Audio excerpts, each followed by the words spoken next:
Chapter 43 of the Book of Jasher. And when the sons of Jacob had sold their brother Joseph to the Midianites, their hearts were smitten on account of him, and they repented of their acts, and they sought for him to bring him back, but could not find him. And Reuben returned to the pit in which Joseph had been put, in order to lift him out and restore him to his father. And Reuben stood by the pit, and he heard not a word, and he called out, Joseph, Joseph, and no one answered nor uttered a word. And Reuben said, Joseph has died through fright, or some serpent has caused his death. And Reuben descended into the pit, and he searched for Joseph and could not find him in the pit, and he came out again. And Reuben tore his garments, and he said, the child is not there, and how shall I reconcile my father about him if he be dead? And he went to his brethren and found them grieving on account of Joseph, and counseling together how to reconcile their father about him. And Reuben said unto his brethren, I came to the pit, and behold Joseph was not there. What then shall we say unto our father? For my father will only seek the lad from me. And his brethren answered him, saying, thus and thus we did, and our hearts afterward smote us on account of this act, and we now sit to seek a pretext how we shall reconcile our father to it. And Reuben said unto them, what is this you have done to bring down the gray hairs of our father in sorrow to the grave? The thing is not good that you have done. And Reuben sat with them, and they all rose up and swore to each other not to tell this thing unto Jacob. And they all said, the man who will tell this to our father or his household, or who will report this to any of the children of the land, we will all rise up against him and slay him with the sword. And the sons of Jacob feared each other in this matter, from the youngest to the oldest, and no one spoke a word, and they concealed the thing in their hearts. And they afterwards sat down to determine and invent something to say unto their father Jacob concerning all these things. And Issachar said unto them, here is an advice for you, if it seem good in your eyes to do this thing. Take the coat which belongeth to Joseph, and tear it, and kill a kid of the goats, and dip it in its blood, and send it to our father, and when he seeth it, he will say, an evil beast has devoured him. Therefore tear ye his coat, and behold his blood will be upon his coat, and by your doing this we shall be free of our father's murmurings. And Issachar's advice pleased them, and they hearkened unto him, and they did according to the word of Issachar which he had counselled them. And they hastened and took Joseph's coat and tore it, and they killed a kid of the goats, and dipped the coat in the blood of the kid, and then trampled it in the dust, and they sent the coat to their father Jacob by the hand of Naphtali. And they commanded him to say these words. We had gathered in the cattle, and had come as far as the road to Shechem and farther, when we found this coat upon the road in the wilderness, dipped in blood and in dust.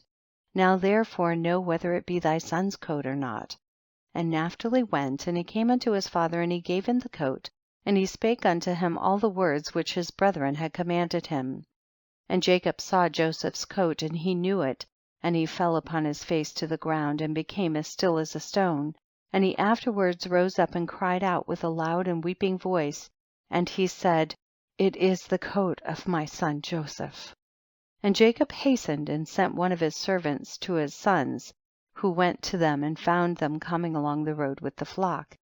And the sons of Jacob came to their father about evening, and behold their garments were torn, and dust was upon their heads, and they found their father crying out and weeping with a loud voice. And Jacob said unto his sons, tell me truly, what evil have you this day suddenly brought upon me? And they answered their father Jacob, saying, we were coming along this day after the flock had been gathered in, and we came as far as the city of Shechem by the road in the wilderness, and we found this coat filled with blood upon the ground, and we knew it, and we sent unto thee if thou couldst know it. And Jacob heard the words of his sons, and he cried out with a loud voice, and he said, it is the coat of my son. An evil beast has devoured him. Joseph is rent in pieces, for I sent him this day to see whether it was well with you, and well with the flocks, and to bring me word again from you.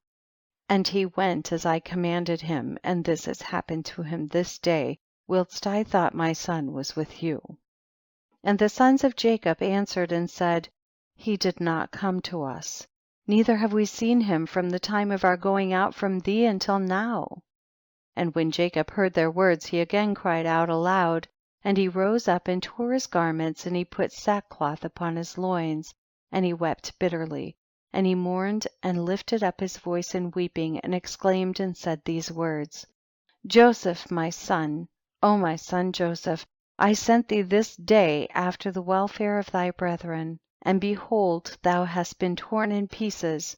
Through my hand has this happened, my son. It grieves me for thee, Joseph, my son, it grieves me for thee. How sweet wast thou to me during life, and now how exceedingly bitter is thy death to me. O that I had died in thy stead, Joseph, my son, for it grieves me sadly for thee, my son. O my son, Joseph, my son, where art thou, and where hast thou been drawn? Arouse, arouse from thy place, and come and see my grief for thee, O my son Joseph. Come now and number the tears gushing from my eyes down my cheeks, and bring them up before the Lord, that his anger may turn from me. O Joseph, my son, how didst thou fall? By the hand of one by whom no one had fallen from the beginning of the world unto this day. For thou hast been put to death by the smiting of an enemy, inflicted with cruelty, but surely I know that this has happened to thee on account of the multitude of my sins. Arouse now, and see how bitter is my trouble for thee, my son, although I did not rear thee, nor fashion thee, nor give thee breath and soul, but it was God who formed thee and built thy bones, and covered them with flesh, and breathed in thy nostrils the breath of life, and then he gave thee unto me. Now truly God who gave thee unto me, he has taken thee from me, and such then has befallen thee this day, and all the works of God are good. And Jacob continued to speak like unto these words concerning Joseph, and he wept bitterly. He fell to the ground and became still. And all the sons of Jacob, seeing their father's trouble, they repented of what they had done, and they also wept bitterly. And Judah rose up and lifted his father's head from the ground, and placed it upon his lap, and he wiped his father's tears from his cheeks.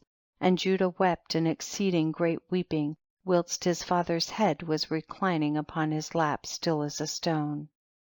And the sons of Jacob saw their father's trouble, and they lifted up their voices and continued to weep, and Jacob was yet lying upon the ground still as a stone.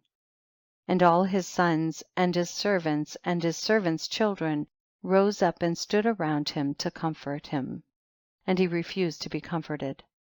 And the whole household of Jacob rose up and mourned a great mourning on account of Joseph and their father's trouble. And the intelligence reached Isaac, the son of Abraham, the father of Jacob, and he wept bitterly on account of Joseph, he and all his household.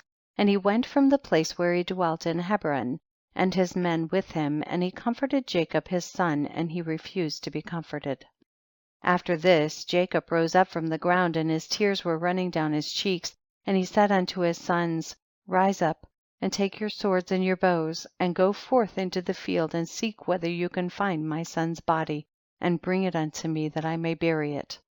Seek also, I pray you, among the beasts, and hunt them, and that which shall come the first before you, seize and bring it unto me.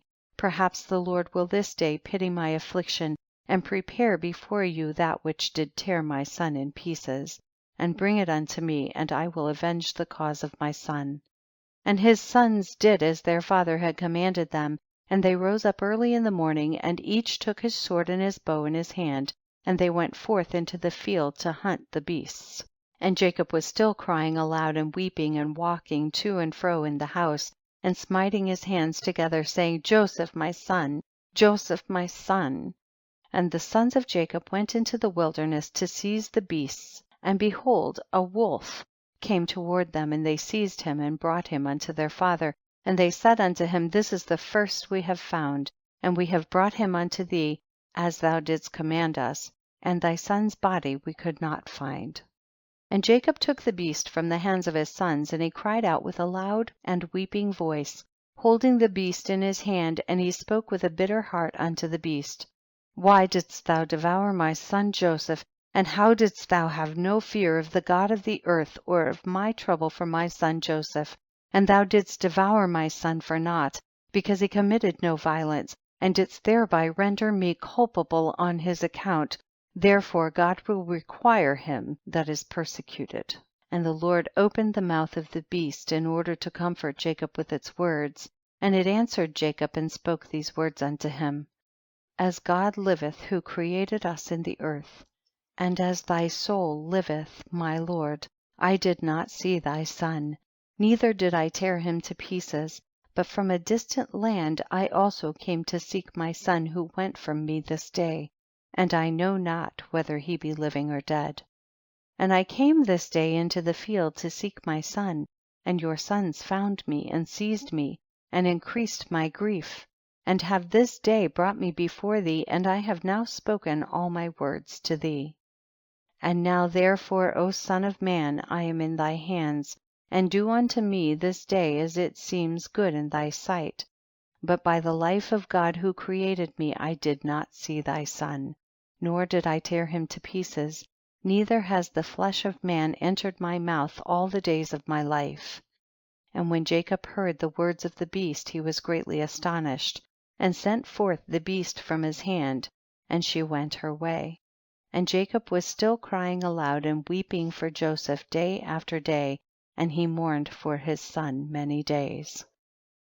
End of chapter 43.